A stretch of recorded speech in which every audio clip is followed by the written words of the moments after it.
Meus irmãos, o texto de Marcos, por favor, capítulo de número 1, mais uma vez.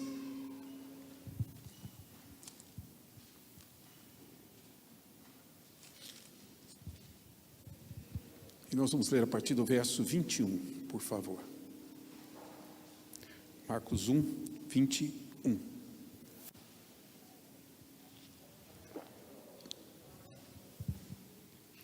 Diz assim: Depois entraram em Cafarnaum, e logo no sábado foi ele ensinar na sinagoga.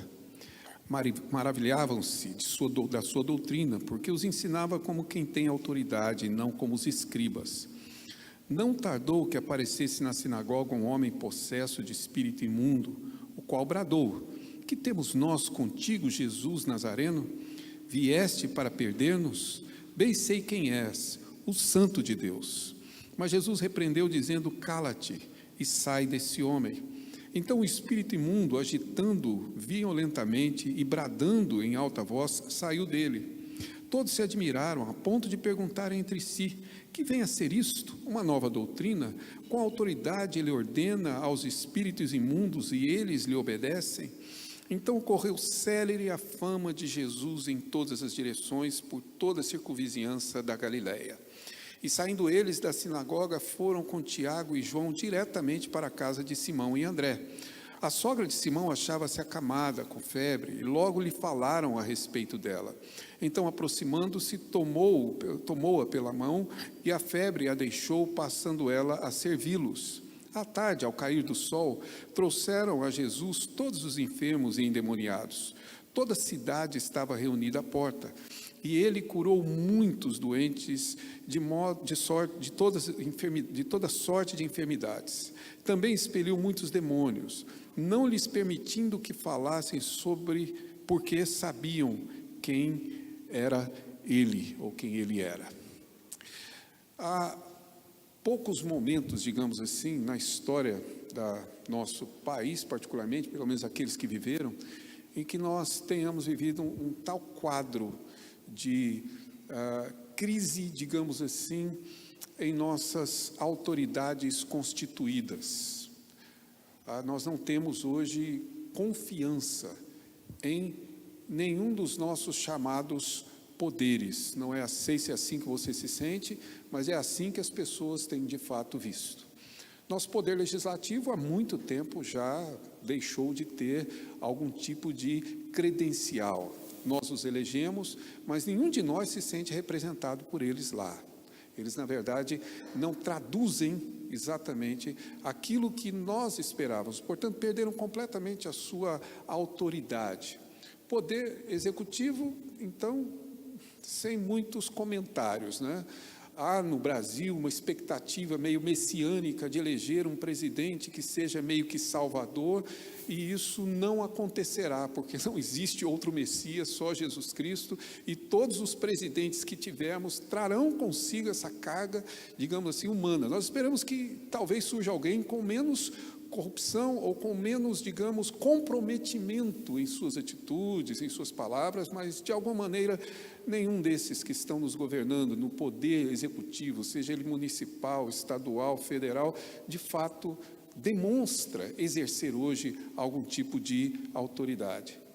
Como também, finalmente, o Poder Judiciário começou-se a abrir as caixas pretas, digamos, e nós começamos a ver aquilo que já, não diria suspeitávamos, mas já de certa forma deduzíamos. Ou seja, é difícil hoje você olhar para alguma dessas autoridades constituídas e encontrar nela, quem sabe, a verdadeira autoridade. Estão destituídas disso. Vivemos uma crise. É uma crise tão grande que ela afeta não somente o governo, mas afeta a nossa cultura, a nossa sociedade de uma forma geral. Se eu estiver enganado, me corrijam, mas nós estamos olhando para professores sem autoridades, policiais sem autoridade, pais sem autoridade. Uma crise completa do exercício de autoridade. E veja bem, todos nós tendemos a buscar essa, digamos, afirmação de autoridade por alguns caminhos. Algumas pessoas entendem que cargo é sinônimo de autoridade. E à medida que ocupam um cargo, julgam que estão revestidos dessa autoridade. Outras pessoas pensam que, na verdade, o dinheiro traz essa autoridade, e algumas pessoas que o possuem parecem arrogantes o suficiente para, de certa forma, manifestar uma autoridade que não possui, porque não é, com certeza, dinheiro não, conhecimento, talvez, para alguns. Se você disser a frase célebre, né? Está provado pela ciência, então o que você fala passa a ter autoridade, considerando inclusive que a ciência não consegue provar a própria ciência, mas de qualquer maneira é assim que as pessoas sentem, que conhecimento é um especialista na área, é alguém que é com conhecimento suficiente para exercer uma autoridade, e nós estamos vendo que conhecimento não atesta de fato essa autoridade, nem títulos que possamos ter, ou seja, vivemos uma crise de autoridade, mas ela não é recente, ela é antiga. Essa é exatamente a crise vivida no período do Novo Testamento. Quando Jesus chega, essa discussão sobre quem tem autoridade já existia. Lógico, alguns exerciam essa autoridade com o poder militar, como acontecia com Roma, ou quem sabe os próprios sacerdotes que exerciam esse poder sobre os judeus, ou seja, com algum poder eles julgavam que possuíam de alguma forma essa autoridade, mas essa discussão já existia, já naquele tempo. Quem tem autoridade e quem tem autoridade de fato, verdadeira, única. Aliás, isso cercou a vida de Jesus. Se você é um leitor atento, você vai ver que nos evangelhos, o conflito de Jesus com os judeus, em muitas ocasiões, ocorre em torno da questão da autoridade. Se você puder, veja aí, no capítulo 2 da sua Bíblia, no verso 10, quando Jesus cura o paralítico de Cafarnaum, que se Deus permitir, daqui a algum tempo, né? Não sei precisar quanto nós vamos passar aqui pelo capítulo 2, mas observe que, principalmente no verso 10, é essa questão que está digamos, em jogo ali. Jesus diz: ora, para que saibais que o Filho do Homem tem sobre a terra autoridade para. Essa questão de autoridade vai se repetir nos evangelhos. Lucas a menciona no capítulo 20, verso 2, se você quiser ler e acompanhar, mas veja bem que também o evangelista Lucas percebe que essa era uma discussão em torno de Jesus, e não somente de Jesus, mas entre eles também. No capítulo 20, verso 2, só um instante, diz assim: e arguíram nestes termos, dizendo-nos: com que autoridade fazes estas coisas? Ou quem te deu esta autoridade? Com que poder que você exerce isso? Naquela ocasião em que Jesus vai usar João Batista, exatamente a pessoa de João, ou o conceito que eles possuem de João, para de alguma forma questioná-los. Na realidade, eles fazem essa pergunta a Jesus, Jesus não responde o que eles gostariam de ouvir, mas a questão gira em torno de autoridade. Evangelho de João, Jesus também vai dizer, lá no capítulo número 5, que ele tem autoridade, e demonstra com isso que essa é uma questão que repetidamente circula entre as pessoas, e era uma crise, digamos assim. Marcos poderia ter resumido isso, como Mateus o faz. Quando Jesus, na verdade, é assunto aos céus, antes de subir, Jesus diz aos discípulos: toda autoridade me foi dada, e resume a questão, como acabamos de cantar: a autoridade é minha, toda ela, absolutamente, nenhuma autoridade existe fora de mim, é isso que Jesus está dizendo. É bom a gente lembrar disso, porque é por isso, exatamente após essa frase, que ele disse: ide, tá bom?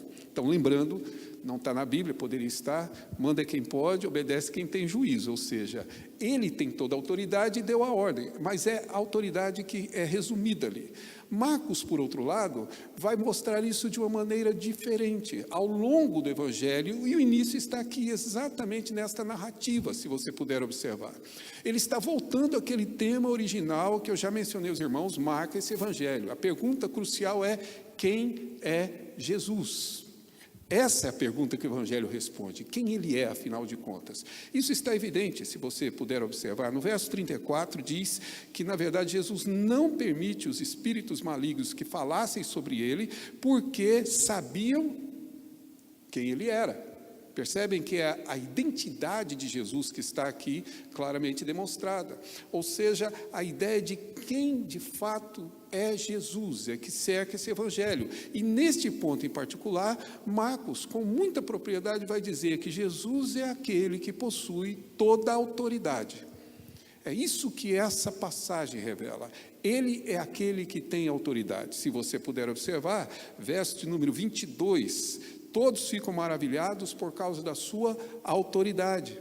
Veja bem, no verso 27, e ele tem autoridade, com autoridade ele ordena e os espíritos são expulsos. Ou seja, a ênfase de Marcos é isso. O que eu estou tentando demonstrar é que Deus inspirou, por meio do Espírito Santo a Marcos, para que Marcos revelasse no seu evangelho, e portanto para nós, que Jesus é aquele que tem completa e plena autoridade, o que é descrito exatamente aqui. Para entender isso, nós precisamos de duas explicações iniciais. Peço aqui a paciência de vocês, porque elas são um tanto quanto técnicas, mas necessárias. Quando você lê uma carta, uma epístola, essa epístola está organizada em parágrafos, até mais compreensível para nós, na nossa forma de pensar. Mas quando você lê o Evangelho ele está estruturado no que nós chamamos de perícope, tá? Se você quiser memorizar esse nome, mas é perícope, que é uma porção de uma narrativa, ou de um ensino, ou de um dito, que foi reunido pelo evangelista. Nós estamos diante de uma perícope. A questão é que, na realidade, quando nós lemos a nossa Bíblia, como você está aí, essas notas explicativas em negrito antes do texto, rouba da maioria de nós a capacidade de enxergar a perícope na sua plenitude, na sua forma completa. Parece para nós que Marcos está narrando 3 eventos diferentes. Mas para Marcos, isso aqui é uma perícope. É um texto único, que deve ser lido junto e que deve ser compreendido, inclusive, junto. Não é muito difícil de você observar. Ele narra 2 fatos, tá certo? Principalmente um milagre aqui de expulsão de demônio e uma cura, e depois ele faz um sumário, um resumo, que é o verso 32 ao 34, de tudo o que havia acontecido antes. Isso demonstra claramente que isso tem, claro, uma unidade aqui entre essas partes, tá? Elas estão ligadas. Segundo, se você for um leitor atento, eu tenho certeza que né? E conforme até quem me ajudou a enxergar isso foi o Genésio, que é outro leitor bastante atento, mas se você é um leitor atento, observe que tudo que está sendo narrado aqui por Marcos é um resumo do que Jesus fez, começou a fazer, mas ele escolheu um dia para descrever. É um dia da vida de Jesus, é um sábado. Se não, observe, ele começa dizendo no verso de número 21 que logo no sábado, verso de número 29, e saindo da sinagoga foi para a casa de Pedro. Verso de número 32, à tarde, ao cair do sol, no início da noite, do mesmo dia. E se você for ao verso 35, ele se levanta de madrugada do mesmo dia para orar. Se você quer saber qual que é a jornada de trabalho de Jesus, está aí, eu acho que a gente para de reclamar por aqui, né? É o que aconteceu naquele sábado. Portanto, esses eventos estão reunidos para Marcos e demonstram exatamente este mesmo ponto, ou seja, a ideia de quem ele é e, principalmente, a ideia de que ele é aquele que possui essa autoridade. Os eventos estão reunidos para ressaltar aos nossos olhos, para nos dizer que aquele que possui completa e plena autoridade está entre nós. Tentemos compreender isso da maneira como Marcos narra, se você puder. Em primeiro lugar, ele diz com toda a propriedade, verso 21 e 22, que Jesus é aquele que possui autoridade sobre a Escritura, sobre o ensino dela, sobre, na verdade, a interpretação dela. A discussão entre os rabinos era muito essa: quem é que possui autoridade? E quanto mais bem formado o rabino, com certeza, esse mestre possuía ou gozava de mais autoridade. Os mais famosos ficaram na história de Israel, tá certo? Hileu, Shammai, que são 2 escolas de rabínicas que ganham autoridade. Portanto, é essa autoridade rabínica que está em torno aqui. Mas veja bem, Marcos está dizendo que diante deles então chega não um professor, não um mais capacitado que, mas aquele que possui completamente, absolutamente a capacidade de interpretar Moisés e o Antigo Testamento. Ele é quem tem a interpretação correta, final e absoluta. Ele ensina como quem tem essa autoridade. Aliás, o texto deixa claro que o propósito de Jesus ir à sinagoga é para ensinar. Se você observar, verso 21 diz, foi ele ensinar na sinagoga, entende? Não houve um acaso, tá certo? Quando acontece, por exemplo, de você ir a um lugar, com pastores acontece isso, te reconhecem, aí te chamam para falar. Aí, ocasionalmente, circunstancialmente, você estava lá e você fala. Não foi assim que aconteceu. Jesus não foi na sinagoga e, assentando lá na sinagoga, falou, alguém aqui gostaria de usar a palavra? Ele levantou a mão, foi à frente e usou da palavra. Não é isso. Marcos está dizendo que ele já foi lá com esse propósito. Ele foi com a intenção própria de ensinar. E o seu ensino aqui, a sua palavra, é que é fundamental. Já disse isso e repito aos irmãos, os milagres que Jesus realiza confirmam o seu ensino. O importante é exatamente isso, é a mensagem que ele anuncia, e os milagres são confirmações daquilo que ele ensina. E então Jesus passa a ensinar, com o propósito de ensinar é que ele foi até lá. É mais curioso ainda, porque Jesus não tem nenhuma formação, digamos, formal. Ele não foi um jovem que foi para as escolas rabínicas em Jerusalém e lá recebeu toda a formação aos pés de um rabino, como Paulo se formou aos pés de Gamaliel, né? E, claro, e ali sucessivamente até chegar à escola de Hileu. Não é isso que acontece. Não é, na verdade, alguém que recebeu um tipo de formação, que tinha o título de professor, título de rabi. Ele, na verdade, adentra a sinagoga e ousa exercer a autoridade de ensino naquele lugar, porque é ele quem tem autoridade. E basicamente Jesus passa a ensinar como um verdadeiro, se pudermos dizer, um único rabi, um único mestre, porque o seu ensino é exatamente assim. E o fato de, no verso 22, todos ficarem maravilhados com a sua doutrina, e aqui dizer que ele ensinava como quem tem autoridade, não como os escribas.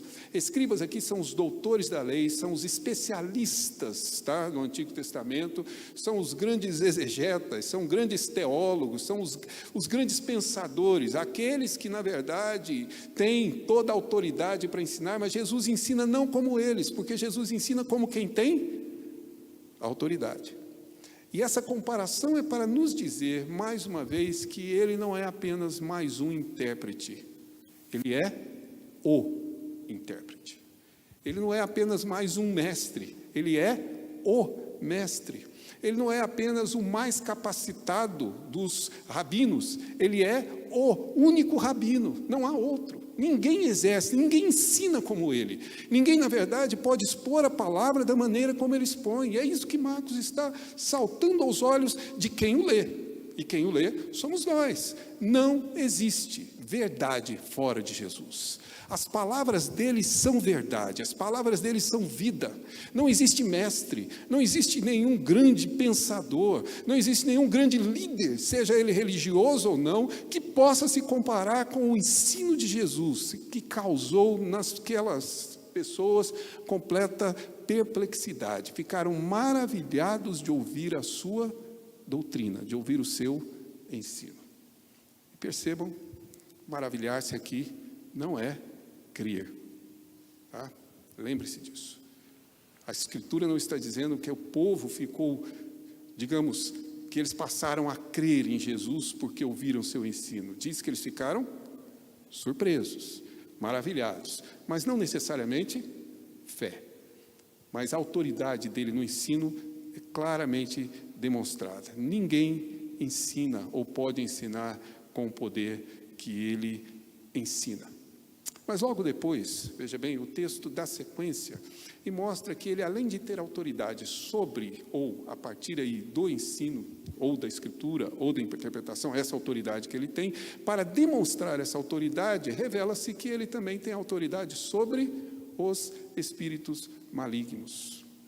Texto importantíssimo, principalmente para nós que vivemos tempo em que parece que os espíritos foram empoderados, né? E aí eles têm um poder que ninguém consegue mais confrontar, combater, e parece que estão lutando em igualdade com Deus, e não estão. Eles estão sob o domínio de Jesus Cristo. É isso que Marcos está revelando, que ele tem domínio sobre esses espíritos. Observe o texto com clareza, verso 23, não tardou para quê? Marcos está dizendo que a presença deste homem aqui dentro da sinagoga não é acaso. Não é, na verdade, mais uma circunstância que aconteceu, uma coincidência. É basicamente uma clara demonstração de que ali ele estava, e quando ele ouve o ensino de Jesus, veja bem, o espírito maligno compreende, entende que Jesus é exatamente o Filho de Deus, que ele é o Messias, ao ouvir seu ensino. E ao ouvir esse ensino, ele grita, ele brada, diz o texto, dizendo exatamente o que lemos no verso 24, que temos nós contigo? Ou seja, que relação há entre nós e você?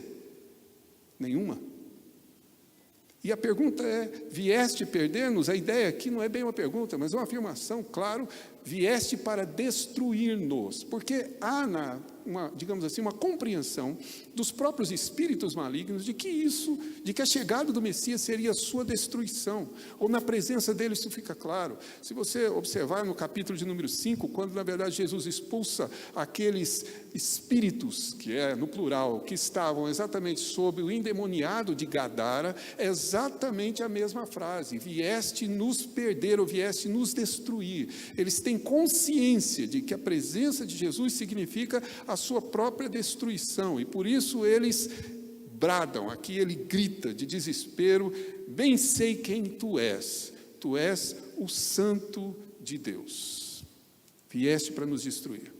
Há aqui algumas implicações que, claro, o tempo não é possível de aprofundar muito, mas que eu gostaria que você pensasse. A primeira delas, que o propósito demoníaco aqui, ao chamar de Jesus de o Santo de Deus, ou do Messias, tá? O reconhecimento é claro, ele não diz que Jesus é um santo, ele está dizendo que Jesus é exatamente o Messias, exatamente aquele que estava sendo esperado, exatamente o Cristo. E quando ele declara isso, o propósito não é jamais reconhecer, adorar, ou de alguma forma anunciar esse evangelho. Claro que não. Que, aliás, já nos lança a luz para uma verdade muito grande, que a adoração não é aquilo que nós fazemos, mas é aquilo que Jesus recebe. Ele não é obrigado a receber nenhuma dessas afirmações, declarações, e Jesus não aceita que o demônio o declare. É isso que fica evidente aqui. Num período do Evangelho de Marcos, que os teólogos chamam de segredo cristológico, né? Mas é claro que existe aqui sim um propósito demoníaco, e o propósito é eclodir o conflito de Jesus com os fariseus antes da hora, ou de fazer com que os fariseus se opusessem a Jesus, de fazer com que eles tivessem exatamente a ideia que tiveram, de que Jesus estava se declarando como Messias, sendo ele um falso Messias, e o perseguissem. A intenção é interromper o ministério e interromper exatamente essa jornada vitoriosa de conquista que Jesus trazia até a cruz. Essa é a intenção demoníaca. Portanto, não existe absolutamente nada aqui de qualquer declaração. O ponto de possessão é tão grande que quem fala, segundo Marcos, é o Espírito, porque já existe uma identificação desse Espírito com o próprio homem possuído por ele. Mas claramente é essa a perspectiva. Por isso a atitude de Jesus de determinar que na realidade ele se calasse. Jesus o silencia, tá? Jesus o faz calar. Como no verso 34 também, se você observar o resumo que retoma todo esse ensino, não lhes permitindo que falassem. Ou seja, Jesus não permite que os demônios revelassem quem ele era, porque esse não é um papel demoníaco, esse é um papel dos filhos de Deus, e esse é um papel que não lhes compete. Por isso, ele interrompe. Mas o grande ponto, digamos, que Marcos quer demonstrar aqui também, é que, na realidade, o exercício de Jesus, desse poder sobre os demônios é o cumprimento do verso 15, quando Jesus anunciou que o reino dele havia chegado. Ou seja, ele está dizendo que, na verdade, o reino de Deus chegou, o poder de Deus está agora presente, e Deus reina, e reina tanto que os espíritos estão sob o domínio daquele que é o Santo de Deus. Não há espírito que tenha condições de confrontar a Cristo e ao seu poder. Eu já disse isso aqui uma vez, vou repetir, porque é claro. Meus irmãos, essa ideia medieval de que no inferno o diabo reina é simplesmente uma heresia. Quem reina em todo o universo é Cristo Jesus, inclusive no inferno, que está sob seu domínio e sob seu poder. Por isso essa ideia de batalha espiritual, de uma luta espiritual, é completamente desprovida de uma boa teologia, que nos ensine que todos eles estão sob o domínio de Cristo Jesus. E mais, ainda que hajam contra Cristo, enfim, cumprem o propósito dele. Porque aqui estão eles testemunhando que aquele que lá estava na sinagoga é exatamente o Santo de Deus. Ao tentar destruir Jesus, eles fazem exatamente o oposto, porque eles estão sob domínio de Deus, e eles fazem a vontade de Deus, e ainda que não queiram, testemunham que Jesus é o verdadeiro Deus deste universo, porque tudo está sob sua autoridade.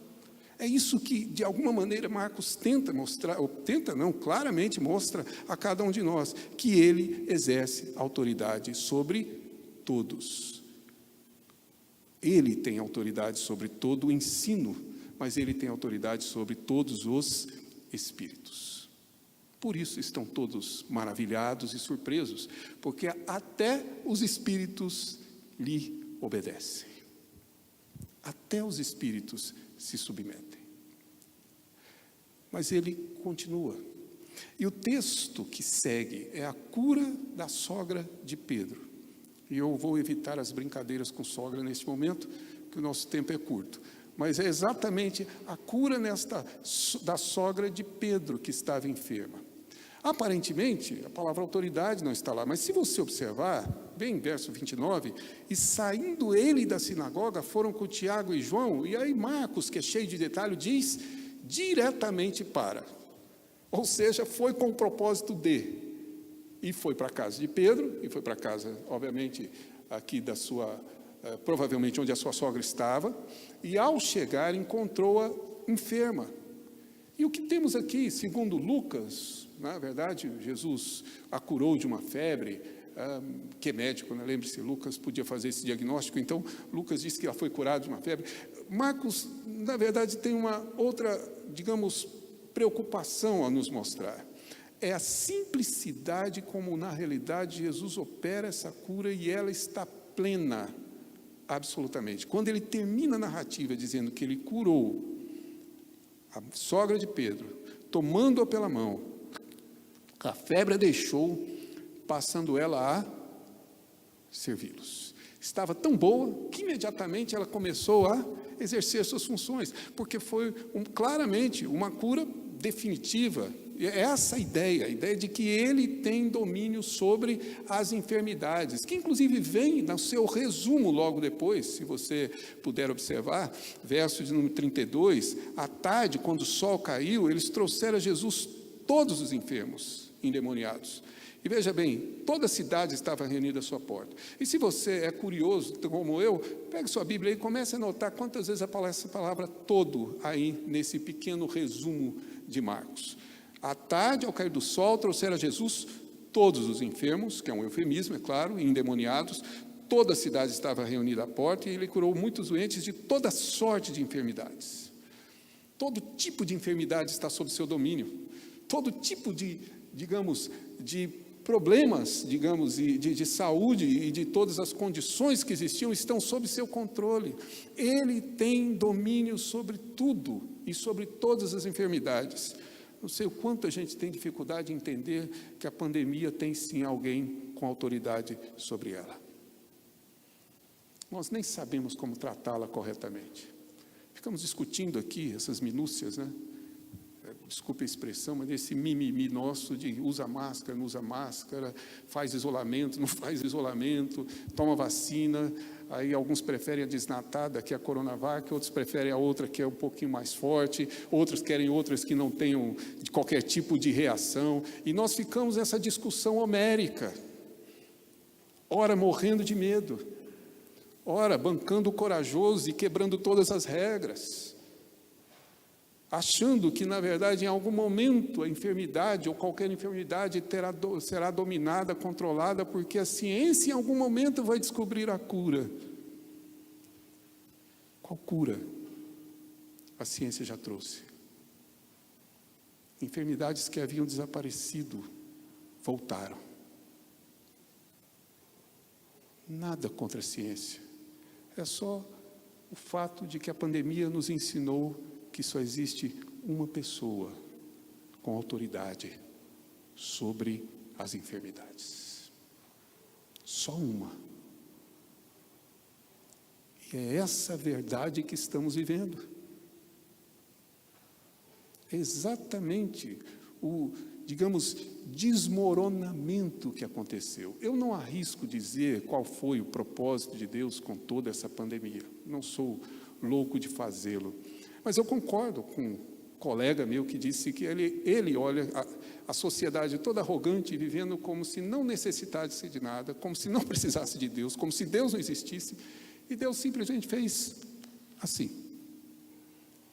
Não restou uma economia nesse mundo, não restou um país neste mundo que não tivesse sido afligido por essa enfermidade. Toda autoridade pertence a Ele. E todas as enfermidades estão sob seu domínio. Porque Ele é aquele que tem completa e plena autoridade. Quem é Ele? Ele é esse santo único em quem nós cremos. E que tem domínio sobre tudo. Se você e eu queremos compreender o que é verdade, só existe uma pessoa que pode nos ensinar. Se eu e você queremos, de alguma forma, viver esse reino e ver esse mundo corrupto e conduzido pela malignidade, pelo demonismo claro e evidente em uma sociedade corrupta como a nossa, só existe uma pessoa capaz de vencê-los. Se eu e você queremos, de alguma forma, trazer ao coração o conforto de que a vida está sob controle e domínio, existe apenas uma pessoa e mais ninguém. Havia uma crise de autoridade no período em que Jesus chegou. E Marcos disse: eis aquele que tem toda a autoridade. Vivemos essa crise. Amarguramos essa crise. E Deus está repetindo aos nossos ouvidos: eis aquele que tem toda a autoridade. Não se maravilhem apenas dele. Creiam. Ficar perplexo com quem Jesus é não é suficiente. É preciso que você creia que Ele é aquele que tem o domínio e o controle sobre todas as coisas. Esse é o ponto fundamental. Creia em quem, de fato, Ele é. E Ele é aquele que tem toda a autoridade. O que isso tem a ver comigo e com você? Essa é a pergunta. E eu respondo de maneira simples.